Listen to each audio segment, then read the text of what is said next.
መጋቢት 13 ቀን 2014 ዓ.ም ፓብሎ ዱርቦ በጠረጴዛው ላይ የተቀመጠውን የመንግስት የመጨረሻ ማስጠንቀቂያ በትኩረት እያነበበ ነው። ደብዳቤው የተቃዋሚዎችን መረጃ ሰልፉን ይጠይቃል። ይህ ምን ማለት እንደሆነ የ29 ዓመቱ ወጣት ያውቃል። እነዚህ ተቃዋሚዎች ይጠፋሉ። ስልኩን ያነሳና የሩሲያ ደህንነት መስሪያ ቤት ኤፍኤስቢ የጠየቀውን ምስጢራዊ ጥያቄ ኢንተርኔት ላይ ይለጥፈዋል። በ60 ሰከንድ ውስጥ 200,000 ጊዜ ተጋራ።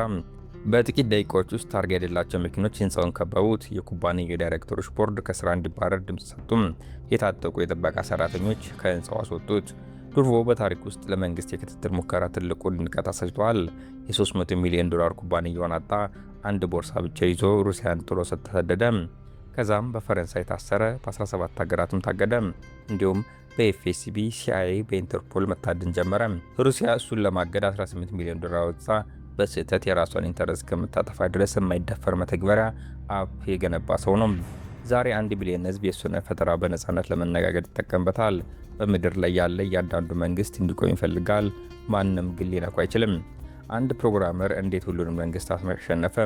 ሙሉ በሙሉ የማይቆም ያደረገው ምንድን ነው?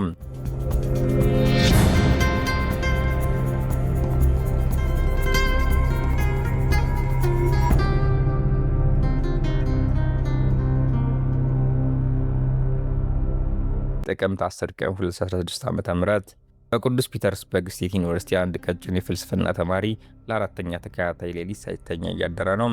የ22 ዓመቱ ፓብሎ ዱርቦ በመኝታ ክፍል ውስጥ በተዋሶ ላፕቶፕ ኮድ ይጽፋል። ማርክ ዙከርበርግ የአሜሪካ ኮሌጆችን እየተቆጣጠረ ባለበት ወቅት ዱርቦ በምስራቁ ዓለም ያለውን እድል እየተጠቀመ ነው። ሩሲያ 40 ሚሊዮን የኢንተርኔት ተጠቃሚዎች አሏት። አንዳቸው በትክክል የሚሰራ የማህበራዊ ትስስር ገጽ አልነበራቸውም። በሌሊት 10 ሰዓት ከ47 ላይ ቪኮንታክት ቪኬ ስራ ጀመረ። የመጀመሪያው ተጠቃሚ ፓብሎ ራሱ ነው። ሁለተኛ ተጠቃሚ ደግሞ ብቸኛ ታማኝ አጋሩ የሚሆነው የሂሳብ ሊቁ ወንድሙ ኒኮላይ ነው። ፀሐይ ስትወጣ 1000 ተማሪዎች ተመዝግበዋል። ክረምት ሲመጣ ቁጥሩ 10,000 ደረሰ። ዱርቦ ለምረቃ 3 ክሬዲት ብቻ ሲቀሩ ከዩኒቨርሲቲ አቋረጠ። ዲግሪው ሊጠብቅ ይችላል፣ ኢንተርኔቱ ግን አይችልም። ቪኮንታክት በሩሲያ ዩኒቨርሲቲዎች ውስጥ እንደ ሰደድ እሳት ተሰራጨ። ዱርቦ ከሁለት በላይ ክሊክ የሚጠይቅን ማንኛውንም አገልግሎት ስለማይቀበል ዲዛይኑ ቀልጣፋ ነበር። እድገት ከትርፍ ስለሚበልጥ ለመጀመሪያዎቹ 2 ዓመታት ምንም ማስታወቂያ አልነበረውም። አይቱንስ ለእያንዳንዱ ዘፈን 99 ሳንቲም በሚያስከፍልበት ወቅት ቪኬ በነፃ ሙዚቃዎችን ያሰራጭ ነበር። የቅጅ መብት ባለቤቶች ሲጮሁ ተጠቃሚዎች ግን ያከብሩት ነበር። በ2008 ዓ.ም የቪኬ ተጠቃሚዎች ቁጥር 20 ሚሊዮን ደረሰ። የሩሲያ የኢንተርኔት ግዙፍ ኩባንያ የሆነው ሜል.አር.ዩ ለኩባንያው $50 ሚሊዮን አቀረበ። ዱርቦ የተላከለት ኢሜል ምላሽ እንኳን አልሰጠውም። በ2011 ዓ.ም 100 ሚሊዮን ሩሳውያን ቪኬን መጠቀም ጀመሩ። የ27 ዓመቱ ዱርቦ አሁን $260 ሚሊዮን ባለቤት ሆነ። በየቀኑ ያንኑ ጥቁር ቲሸርት ይለብሳል፣ ጥቁር መርሴዲስ ይነዳል እና በጥቁር ዕቃዎች በተሰራ አፓርታመንት ውስጥ ይኖራል። ጋዜጠኞች የሩሲያው ዙከርበርግ ይሉታል፣ እሱ ግን ዙከርበርግ የአሜሪካው ዱርቦ ነው በማለት ያረማቸዋል። ከዚያም ተቃውሞዎች መጡና ሁሉንም ነገር ለወጡት። ታህሳስ 10 ቀን 2011 ዓ.ም ሞስኮ በግርግር ተናወጠች። 300,000 ሩሲያውያን በፓርላማ ምርጫ ማጭበርበር ተቆጥተው አደባባይ ወጡ። ሁሉንም ነገር የሚያስተባብሩት በቪኬ ግንኙነት ቡድኖች በኩል ነው።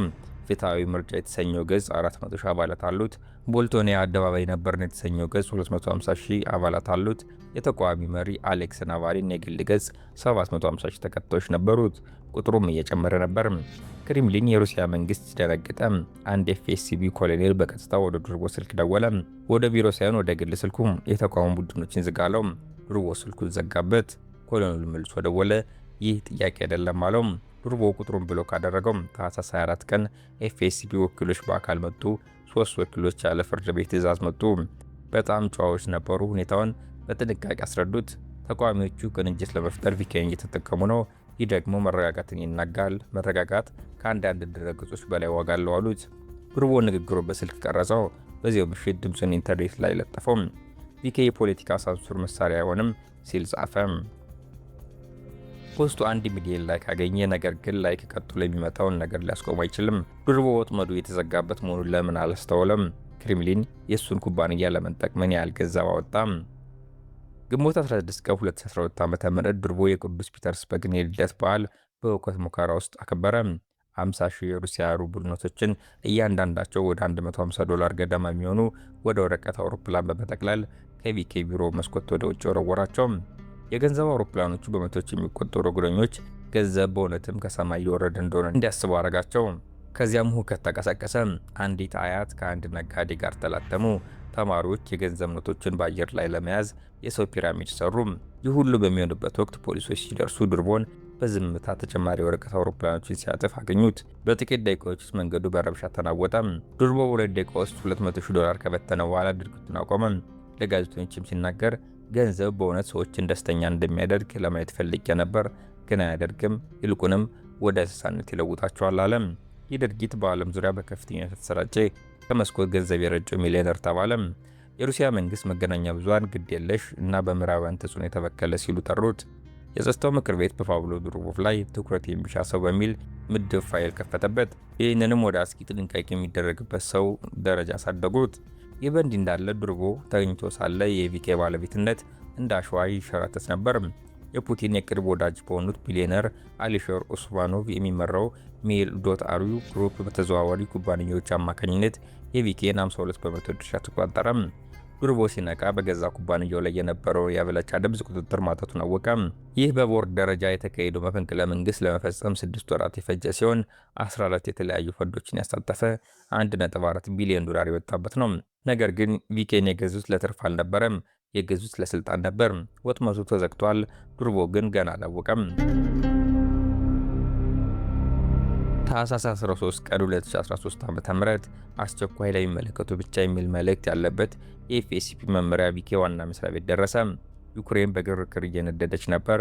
የዩሮ ሜዳን ተቃዋሚዎች በኬቭ የሚገኘውን የነጻነት አደባባይ ተቆጣጥረው ፕሬዝዳንታቸው ሩሲያ ትቶ ወደ አውሮፓ እንዲያዘነብል እየጠየቁ ነበር። ኤፍኤስፒ ስሞችን ይፈልጋል። በተለይም ለተቃዋሚ የሚሆኑ ቁሳቁሶችን በማቅረብ ላይ የተሰማሩ የ39 ዩክሬናውያን ቪኬ ተጠቃሚዎችን የግል መረጃ ይፈልጋሉ። የስልክ ቁጥሮች፣ መኖሪያ አድራሻዎች፣ የግል መልእክቶችና የኢንተርኔት አድራሻዎች አይፒ ሎግስ አይቀርም። ይህ የሀገር ደህንነት ጉዳይ ነው፣ ትዕዛዝ መፈጸም ግዴታ ነው ይላል ደብዳቤው። ዱርቦ ደብዳቤው 2 ጊዜ ያነበበው። እነዚህ ሰዎች አሸባሪዎች አይደሉም፣ ለተቃዋሚዎች ሳንዱች ለማድረስ የሚጽፉ ወጣቶች እንጂ። አንደኛው የመጀመሪያው እርዳታ መስጫ ድንኳኖችን የሚያደራጅ የ19 ዓመት ሕክምና ተማሪ ነው። ሌላኛው ደግሞ የዩክሬን ዜናዎችን ወደ ሩሲያኛ የሚተረጉም የፌስቡክ ገጹ የሚያስተዳድር ነው። ይህንን መረጃ አሳልፎ መስጠት ማለት እነሱ በምድር ቤት በሚገኙ የምርመራ ክፍሎች ውስጥ እንዲሰቃዩ ማድረግ ነው። ዱርቦ ላፕቶፑን ከፈተ፣ የኤፍኤስፒ ደብዳቤን ፎቶ አነሳው። ከዚያም የሩሲያ ሕግ በዩክሬን ዜናዎች ላይ ተፈጻሚነት የለውም የሚሉ 2 ቃላትን አክሉ በቪኬ ገጹ ላይ ለጠፈው። ከ3 ሰዓታት በኋላ ጠበቃው ደወለና ያንን ፖስት በአስቸኳይ አጥፈዋለው። ለምን? ምክንያቱም ኤፍኤስፒዎች አሁኑን ወደ አፓርታማ እየመጡ ስለሆነ። ዱርቦ ግን ፖስቱን አላጠፋውም። ይልቁንም ኮፍያ ያለው ልብስ የለበሰ ውሻ ፎቶ ለጠፈና ለተጠቃሚዎች መረጃ ለሚቀርቡ የመንግስት ጥያቄዎች ሁሉ የኛ ይፋዊ ምላሽ ነው የሚል መግለጫ ጻፈ። ብዙም ሳይቆይ የዱርቦ ውሻ ተብሎ የሚታወቀው ይህ ምስል በሩሲያ ኢንተርኔት ላይ እንደ መም ተሰራጨ። ተጠቃሚዎች የቪኬን ገጹ በውሻ ምስሎች አጥለቀለቁት። ኤፍኤስፒ ግን በዚህ አልተመለሰም። በዚያው ምሽት ዱርቦ በጥቁር BMW መኪና ክትትል ውስጥ መሆኑን አስተዋለ። እሱን 4 ጊዜ ባልታሰበ አቅጣጫ ሲታጠፍ መኪናውም 4 ጊዜ አብረው ታጠፈች። ቀይ መብራት ላይ ሲቆም ከመኪናው ወርዶ የBMWዋን መስኮት አንኳኳ። በእሱ ልብስ ያጌጡ 2 ሰዎች እሱን እንደሌላ በማስመሰል ወደፊት በትኩረት ይመለከቱ ነበር። ዱርቦ ከመኪናዎች ጋር ሰልፊ ተነሳና ለጠፈው። አዲሶቹ የኤፍኤስፒ ጓደኞችን አይናፋር ይመስላሉ አለ። መኪናው በትራፊክ መሃል ብትሰወርም መልእክቱ ግን ደርሷል፣ እየተከታተልህ ነው የሚል። ዱርቦ የማያውቀው ነገር ቢኖር እሱ የውሻ ምስሎችን ሲለጥፍ የዳይሬክተሮች ቦርድ በሚስጥር እየተሰበሰበ መሆኑን ነበር። አጀንዳቸው ፓብሎ ዱርቦን ከዋና ስራ አስፈጻሚነት ሲኢኦ ማሰናበት ሲሆን ድምፁም በአንድ ድምፅ ጸደቀም። የዱርቦ ውድቀት ያቀናበረው ማን ነው? የትኛው ባለሀብትስ ነው? የመጨረሻውን የግድያ ምት በግል የሚያደርሰው ማን ነው? ሚያዝያ 1 ቀን 2014 ዓ.ም ዱርቦ ቪኬ ዋና መስሪያ ቤት ሲደርስ የመግቢያ ካርዱ ከስራ ውጭ መሆኑን አወቀም። ለዓመታት የሚያውቃቸው የጥበቃ ሰራተኞች አይን ላይን መገጣጠም አልፈለጉም። የቢሮው ሪሴፕሽኒስት አንድ ኢንቨሎፕ ሰጣቸው። ውስጡም ቦርዱ የእሱን መልቀቂያ መቀበሉን የሚገልጽ ማስታወቂያ ነበር። ዱርቦ ግን መቼም ቢሆን ስራ አልለቀቀም። ቢሆንም ግን በሊፍት ወደ 14ኛ ፎቅ ወጣ። ቢሮው ቀድሞውኑ ባዶ ሆኗል። የነበሩት ጥቁር ቤት እቃዎች ሳይቀሩ ተወስደዋል። ዩሲፒ የተባለው ተቋም የሚመራውና አሁን ቪኬን የተቆጣጠረው ኢቫን ታቭሪቭ በዱርቦ ወንበር ላይ ተቀምጧል። ግላዊ ቂም ኑሮብኝ አይደለም ፓብሎ፣ ኤፍኤስፒ ትዕዛዝ ስትጥስ ነው እንደሚሆን ታውቅ ነበር አለው። ዱርቦ ምንም አልተናገረም። ታቭሪቭ ንግግር ቀጠለ። ጥሩ የመለያ ክፍያ አዘጋጅተናል። የ12 በመቶ ድርሻን በ300 ሚሊዮን ዶላር እንገዛለን እዚህ ጋር ፈርማለው። ስለ ታክስ ስህተቶች ወይም ስለ አክርነት ክሶች ማንም ማንሳት አይኖርበትም። ዱርቦ ውሉን ተመለከተ። ከዚያም ታብሪድ ላይ አይኑን አሳረፈ። እስክርቢቶን አንስቶ ፈረመና ከቪኬ ለዘላለም ወጣ። ነገር ግን ታብሪድ የማያውቀው ነገር ቢኖር ዱርቦ ለዚህ ቅጽበት ሊወራ ሲዘጋጅ እንደነበር ነው። ዋናዎቹና ወሳኞቹ 12 የሶፍትዌር አልሚዎች ዲቨሎፐርስ ትናንት ስራቸውን ለቀዋል። ላፕቶፓቸውን ይዘው ቀድሞውኑ ቆጵሮስ ገብተዋል። ቴሌግራም ለተባለ አፕ የተጻፈ ኮድ ተጠናቋል። ዱርቦ አልተሸነፈም። ይልቁንም በቴክኖሎጂ ታሪክ ውስጥ ውድ የሆነውን የማምለጫ መንገድ ተግባራዊ ያደረገ።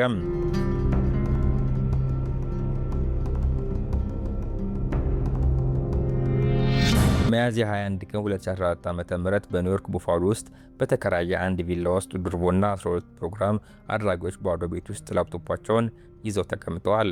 ከሚታጠፍ ጠረጴዛዎች በስተቀር ምንም ቤት ዕቃ የለም።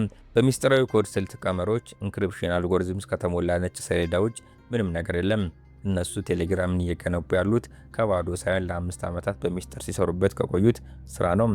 ዱርቦ ኮዱን መጻፍ የጀመረው በ2009 ዓ.ም ማለትም ኤፍኤስፒ ለመጀመሪያ ጊዜ የቪኬ ተጠቃሚዎችን መረጃ በጠየቀ ማግስት ነበር።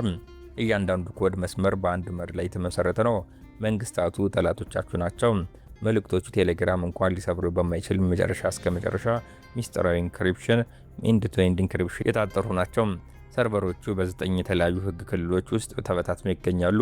ለእያንዳንዳቸው የመረጃውን ስብርባሪዎች ብቻ ይዛሉ። ዋና መስሪያ ቤቱ የለውም ማለት ፖሊስ አንኳኩቶ የሚገባበት በር የለም ማለት ነው።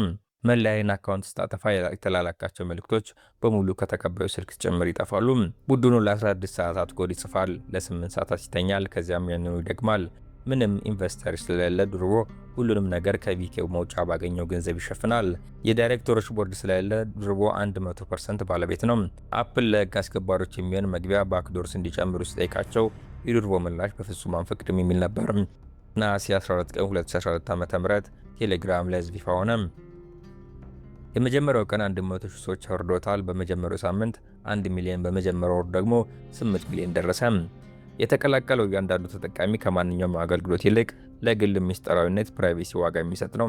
ዋትስአፕ ተለጣፊ ምስሎችን፣ ጨዋታዎች አሉት። ቴሌግራም ግን የዩናይትድ ስቴትስ ብሔራዊ ደህንነት ኤጀንሲ ኤንኤስኤ ለመስበር 10 ሺህ ዓመታት የሚፈጅበት ምስጢራዊ አለው። የኢራን ዲሞክራሲያዊ ተሟጋቾች ወዲያውኑ ተቀበሉት። የሆንግ ኮንግ ተቃዋሚዎች ዋነኛ መሳሪያቸው ያደረጉት። የሩሲያ ተቃዋሚ መሪዎች ቪኬን ሙሉ በሙሉ እርግፍ አድርገው ተውት።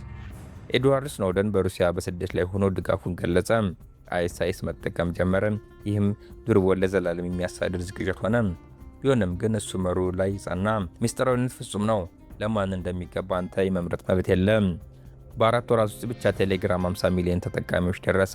በዓለም ዙሪያ ያሉ መንግስታት ይህን እንዴት እናቁሙ የሚለውን ጥያቄ መጠየቅ ጀመሩ። መልሱ በመጀመሪያው ከመጣበት ከሩሲያ ነበር። ሚያዝያ 16 ቀን 2018 ዓ.ም የሞስኮ ታጋንስኪ ፍርድ ቤት በቴሌግራም ሚስጥራዊ ቁልፎች ለኤፍኤስቢ አሳልፎ እንዲሰጥ ወሰነ። ዳኛው ኢሊያስ ሙዲን ውሳኔውን ለመስጠት በትክክል 18 ደቂቃ ብቻ ወሰደባት። ዱርቦ ከዱባይ ሆኖ ቀጥታ ስርጭት የተካተለ አንድ መልእክት ብቻ ለጠፈ። ሚስጥራዊነት ለሽያጭ አይቀርብም። ሩሲያ እያንዳንዱ የኢንተርኔት አገልግሎት ሰጪ ቴሌግራምን እንዲያግድ በማዘዝ ምላሽ ሰጠች። ሮስኮምናድዞ የተባለው የመንግስት ሳንሱር ተቋም እንዲታገዱ የወሰነውን 15.8 ሚሊዮን የኢንተርኔት አድራሻዎች ዝርዝር አወጣ።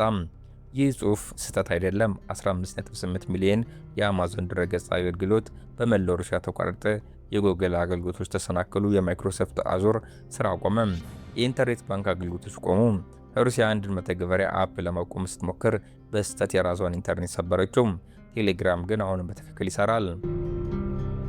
ዱርቦ አስደናቂ የሆነ ነገር ፈጥሯል። ሳንሱሩን ወደ ራስ ጥፋት የሚቀይር የዲጂታል ጂውጂንስ ሩሲያ ቀጥሎ ምን አይነት ተስፋ የቆረጠ ሙከራ ታደርግ ይሆን? ዱርቦ ቴሌግራም በትክክል ሊታገድ የማይችል ያደረገው እንዴት ነው? እገዳው በተጣለ በጥቂት ሰዓታት ውስጥ ዱርቦ ለዓመታት ሳይቀድ የቆየውን የመጠባበቂያ ዘዴ ተግባራዊ አደረገ። የቴሌግራም ሰርቨሮች የኢንተርኔት ግንኙነታቸውን እንደ አማዞን ወይም ጉግል ግንኙነት በማስመሰል መደበቅ ጀመሩም። ሩሲያ እነዚህን አድራሾች ስታገድ ቴሌግራም ወዲያውኑ ወደ አዲስ አድራሾች ይቀይራል። እነዚያን ስታገድ ደግሞ እንደገና ይቀይራል።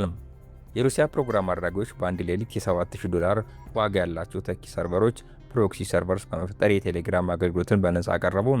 ዱርቦ ለእነዚህ ሰዎች $3.7 ሚሊዮን የሚያወጣ ቢትኮይን እንደ ክፍያ ላከላቸው። ዲጂታል ተቃውሞ የገንዘብ ድጋፍ ይገባዋል ሲልም በገጹ ላይ ለጠፈ። ክሬምሊን በገዛ ዜጎች ላይ የቴክኖሎጂ ጦርነት ከፍቷል፣ ነገር ግን በከፍተኛ ሁኔታ የተሸነፈ ነው ሲልም አክሏል። ሚያዝያ 30 ቀን 2018 ዓ.ም በሞስኮ 5000 ሩሲያውያን የቴሌግራም አርማ የሆነውን የወረቀት አውሮፕላን በመያዝ የሳክሮቭ ጎዳና አጥለቀለቁት። ፖሊሶች አመፅ ይነሳል ብለው ቢጠብቁም ተቃዋሚዎች ግን በዝምታ የወረቀት አውሮፕላኖቻቸውን ወደ አየር ወረወሩ። በሺዎች የሚቆጠሩ ነጭ ወረቀት አውሮፕላኖች እንደ በረዶ በሞስኮ ሰማይ ላይ ተንሳፈፉ። አንዲት አያት የልጅ ልጄ ቴሌግራም አስተምሮኛል፣ መንግስት ግን አይችልም የሚል ጽሑፍ ይዘዋል። አንድ ተማሪ ደግሞ መተግበሪያችንን ልታግዱ ትችላላችሁ፣ ድምፃችንን ግን አትችሉም የሚል ባነር እያውለበለበ ይታያል። ፖሊሶች ምን ማድረግ እንዳለባቸው ግራ የገባቸው። ወረቀት ስለወረወረ ሰውን እንዴት ማሰር ይቻላል? ዱርሞ ከዱባይ ሆኖ ሲከታተል ስለ ወረቀት አውሮፕላኖች አመሰግናለሁ፣ ሞስኮን ንጹህ እንድትሆን ባካችሁ በኋላ ላይ መልሳችሁ አጽዱ ሲል መልእክት አስተላለፈ። ተቋሚዎቹ ያደረጉት እያንዳንዱ የወረቀት ቁራጭ በመልቀም አደባባይን ፈጽሞ ንጹህ አድርገውት ሄዱም። መንግስት የህዝብን ድጋፍ የማግኘት እድሉን አጣ። የመንግስት ቴሌቪዥን ታሪኩን ለማጣመም ሲሞክር በሚሊዮን የሚቆጠሩ ሩሲያውያን ቴሌግራምን ለማግኘት እንዴት ቪፒኤን ማውረድ እንደሚችሉ በስህተት አስተማሯቸው። በዚያ ቀን የቴሌግራም ተጠቃሚዎች ቁጥር በ40 በመቶ ጨመረ። እስከ 2020 ዓ.ም ድረስ የሩሲያ መንግስት ራሱ ኮቪድ-19 መረጃዎችን ለማሰራጨት ቴሌግራም መጠቀም ጀመረ። ያገዱት መተግበሪያ አሁን እጅግ አስፈላጊ መሰረተ ልማት ሆነ። ሰኔ 2020 ሩሲያ ሙሉ በሙሉ መሸነፏን አምና እገዳውን በይፋ አነሳች። ዱርቦ የማይቻለውን አድርጓል። ፑቲንን በገዛ ሜዳው አሸንፎታል። ነገር ግን ሩሲያ ማሸነፍ ልምምድ ብቻ ነው። እውነተኛ ፊልሚያ ገና ሊጀምር ነው። ከ2018 እስከ 2023 ባለው ጊዜ ውስጥ ድሮ በቴክኖሎጂው ዓለም እጅግ የሚፈለግ ሰው ሆነ። ኢራን ተቃዋሚዎችን ቅንጅት ለመፍጠር ስለተጠቀሙበት ቴሌግራምን አገደች። የድሮ ምላሽ ለኢራን ተጠቃሚዎች $10 ሚሊዮን ለተኪ ሰርቨር ድጋፍ መስጠት ነበር። ጀርመን ቴሌግራም አክራሪ ይዘቶችን ሳንሱር ካላደረገ እንደምታግደው ዛተች። ዱርቦ ለግድያ የሚቀሰቅሱ 12 ቻናሎችን ብቻ በማጥፋት የቀሩትን 200,000 ጥያቄዎች ችላ በማለት ምላሽ ሰጠም።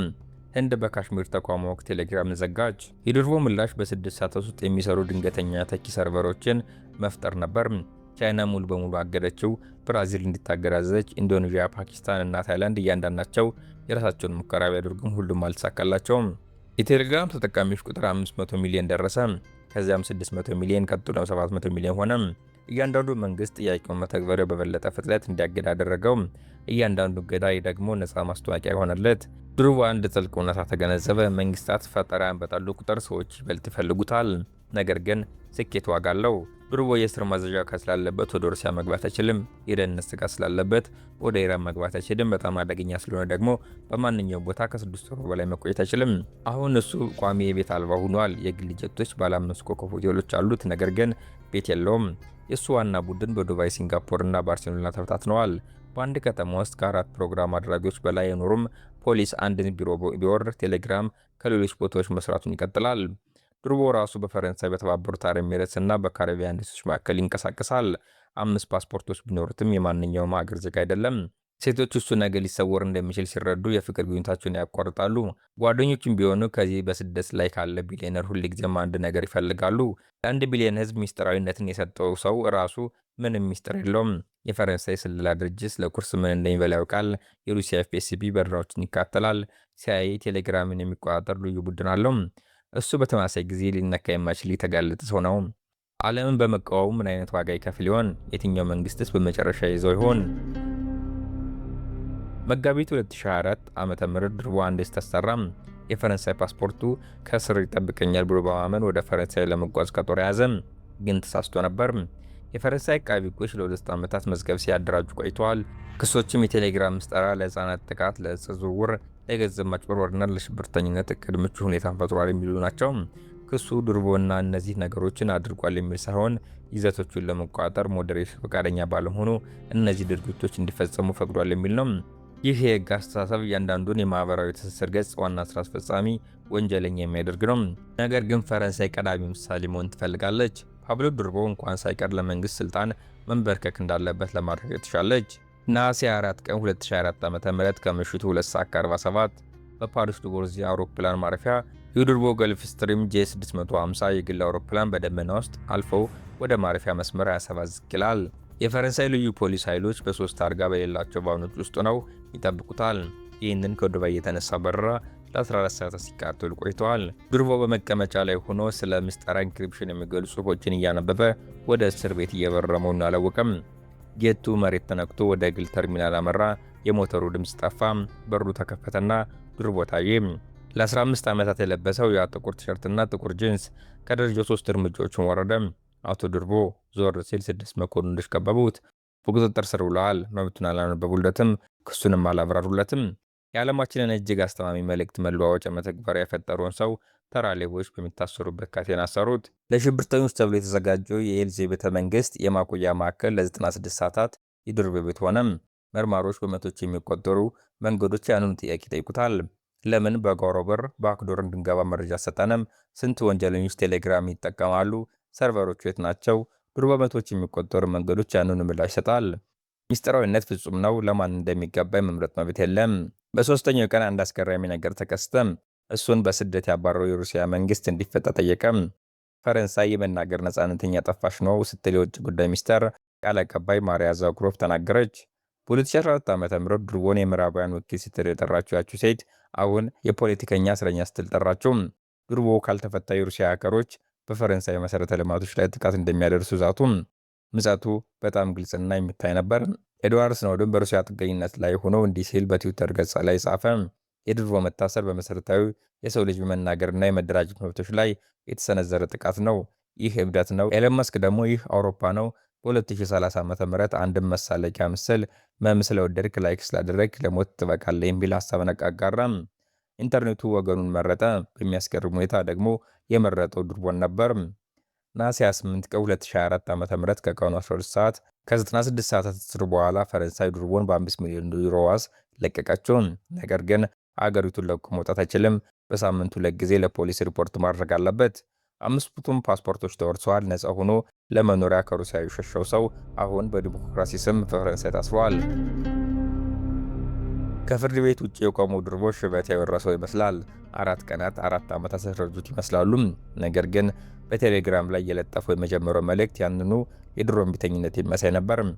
ለደጋፋችሁ አመሰግናለሁ። የቴሌግራም መሪዎች አይለወጡም። ስለ ሚስጥራዊነት ድርድር የለም አለም። ከአንድ ሰዓት በኋላ ቴሌግራም 12 ሚሊዮን አዳዲስ ተጠቃሚዎችን አገኘ። የፈረንሳይ አቃቢ ካሰበው ተቃራኒ ውጤት አገኘም። ቴሌግራም ከማዳከም ይልቅ መልእክት እንዲሆን አደረጉት። እያንዳንዱ አዲስ ተጠቃሚ ለክትትል የሚሰጥ ተቋም ሆነ። እያንዳንዱ አዲስ ተጠቃሚ ከደህንነት ይልቅ ሚስጥራዊነትን እመርጣሉ የሚል ሰው ሆነ። ከአንድ ዓመት በኋላ ነሐሴ 24 ቀን 2025 ዓ.ም ድርቦ ስለ እስሩ ዝርዝር ሁኔታ ዝምታውን ሰበረ። በደቂቃዎች ውስጥ በተሰራጨ የትዊተር ጽሑፍ የእስር ሂደቱ በሕግም ሆነ በምክንያት ተቀባይነት የሌለው መሆኑን ገለጸ። የፈረንሳይ ፖሊስ ከቴሌግራም መረጃ ሲጠይቅ የአውሮፓ ሕብረት ሕጎችንና ትክክለኛ የሕግ ሂደቶችን ችላ ማለታቸውን ይፋ አደረገ። የሚገርመው ነገር የታሰሩት በፈረንሳይ ፖሊስ ስህተት ምክንያት ነው ሲል ከጻፈ። ትክክለኛውን አሰራር ጉግል በማድረግ ብቻ ማወቅ ችሎ ነበር። አሁንም በየ14 ቀኑ ለፈረንሳይ ፖሊስ ሪፖርት እንዲያደርግ ይገደዳል። ይግባኝ የሚጠይቅበት ቀጠሮም በቅርብ አይታይም። የኔ መታሰር ያስገኘው ብቸኛ ውጤት ፈረንሳይ እንደ ነጻ ሀገር ያላትን ገጽታ በእጅጉ ማበላሸት ነው ሲል ደመደበ። ዝም ሊያሰኙ የሞከሩት ሰው ክሱን ወደ ፈረንሳይ ውርደት ለወጠው። ዛሬ ቴሌግራም 1 ቢሊዮን ተጠቃሚዎች የተጠጋ ነው። በዩክሬን ወታደሮች የሰዎችን ሕይወት የሚያድኑ መጋጠሚያዎችን ይለዋወጣሉ። በሩሲያ ዜጎች የመንግስት ቴሌቪዥን የሚያሳያቸውን ዜናዎች ያነባሉ። በኢራን ሴቶች አምባገነኖች ሊያቆሙት የማይችሉትን ተቋም ያደራጃሉ። በሺ የሚቆጠሩ ከተሞች በመቶ የሚቆጠሩ ቋንቋዎች የሰው ልጆች በነፃነት ይናገራሉ። ምክንያቱም አንድ ፕሮግራመር ለመንግስት ትዕዛዝ አልገዛም በማለቱ ነው። ድርቦ አብዛኛውን ጊዜ በዱባይ ይቆያል። አልፎ አልፎ ለፍርድ ቤት ወደ ፓሪስ ይሄዳል። አንዳንዴ ደግሞ የትም አይገኝም። ምንም አይነት ንብረት የለውም። የየትኛውም ሀገር የኔ ነው አይለውም። እንዲሁም የትኛውንም መንግስት አያምንም። በ40 ዓመቱ የ11 ቢሊዮን ዶላር ባለቤት ቢሆንም እንደ ስደተኛ ይኖራል። ምክንያቱም እሱ ስደተኛ ነው። ከፍትህ ሳይሆን ከፊታዊነት የሸሸ፣ ከህግ ሳይሆን ከህግ መስሎ ከቀረበ ህገ ወጥነት የሸሸ፣ ሁሉንም መንግስታት የተቃወመ ይሄ ሰው የመጀመሪያው በ12 ፕሮግራም አድራጎችና በአንድ ቀላል እምነት ብቻ ነበር። ሚስጥራዊነት፣ ፕራይቬሲ ለተመረጡ ሰዎች የሚሰጥ ልዩ መብት አይደለም፣ የሰው ልጅ መብት እንጂ። አንድ ፕሮግራመር በምድር ላይ ላሉ መንግስታት ሁሉ አይሆንም የሚል አንድ ቃል እንዴት እንደተናገረ አየን። አብራችሁን ስለቆያችሁ አመሰግናለሁ። በቀጣይ እንዲህ የሚያስገርም ቪዲዮ ስለቅ መልእክት እንደርሳችሁ ሰብስክራይብ አድርጋችሁ የደወል ምልክቷን ተጫኗት።